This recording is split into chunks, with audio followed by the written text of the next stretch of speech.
I am David Perry. I am a patriot, and I am running for the United States Congressional District Number 2 on the Constitution Party ticket. I pledge to choose principle over political advantage. Our founding fathers established the United States Constitution with one purpose, and that was to create a government which allowed and protected individual freedom at a level never before known. The Constitution Party is dedicated to reestablishing the constitutional principles as declared by the founding fathers. In order to retain the blessings of freedom and liberty, which we have inherited, we need to understand what is in the Constitution. We need to turn our brain on, take a look at the issues, look at the candidates' positions, and then vote for those candidates who reflect our own personal principles and beliefs. The Constitution is to control the government. It was designed to keep the government as the servant of the people, not become more and more the master. Article 4, Section 4 of the U.S. Constitution states that the United States shall protect each state against invasion. America is experiencing an invasion. The equivalent of 4 military divisions are coming over our border weekly and planting the flag of their country on our soil. It is time to enforce the laws and to stop illegal immigration. So, what are the fixes? The first fix is to secure our borders. History bears solemn witness that any nation which cannot or will not maintain the integrity of its borders will not remain a sovereign nation. If the United States is to remain a free and independent nation under the United States Constitution, it must immediately secure its international borders. The second fix is to remove the problem of socialistic entitlements that abound, such as welfare, non-resident tuition, free medical attention, and on and on. It's time for Americans to realize the trap we have fallen into.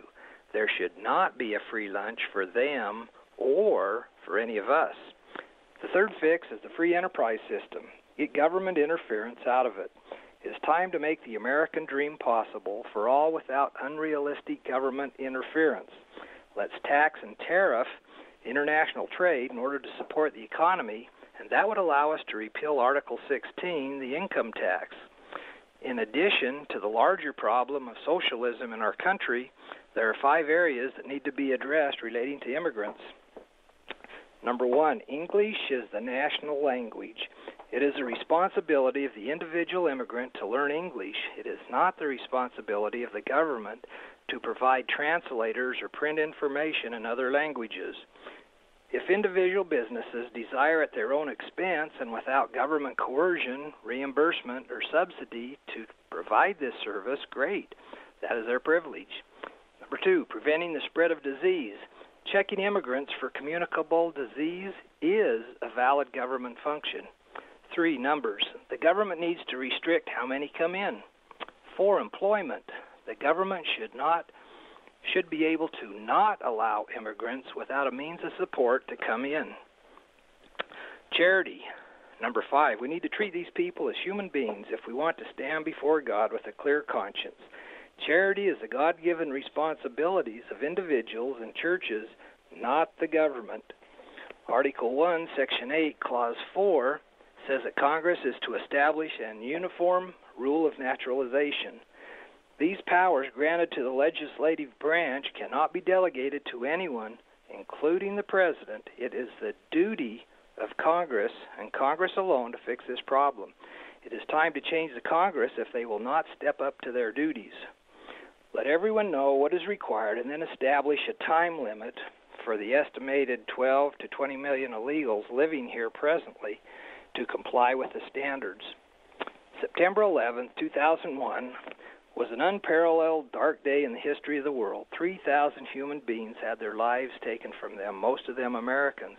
And now even more Americans have died in Iraq and Afghanistan than at the World Trade Center. Today we are participating in an unconstitutional war. The power to declare war rests solely with the U.S. Congress, Article 1, Section 8, Clause 11, and may not be delegated to anyone else, including the President or any international body. In 2003, Secretary of State Colin Powell went to the United Nations to get permission to go to war in Iraq, and the United States ultimately invaded Iraq to enforce the United States Security Council resolution. I pledge to do all that I can to help repair the fabric of the Constitution and restore freedom by acknowledging God, defending the family, and working to restore the American Republic. Thank you. I am David Perry for Congress, District 2.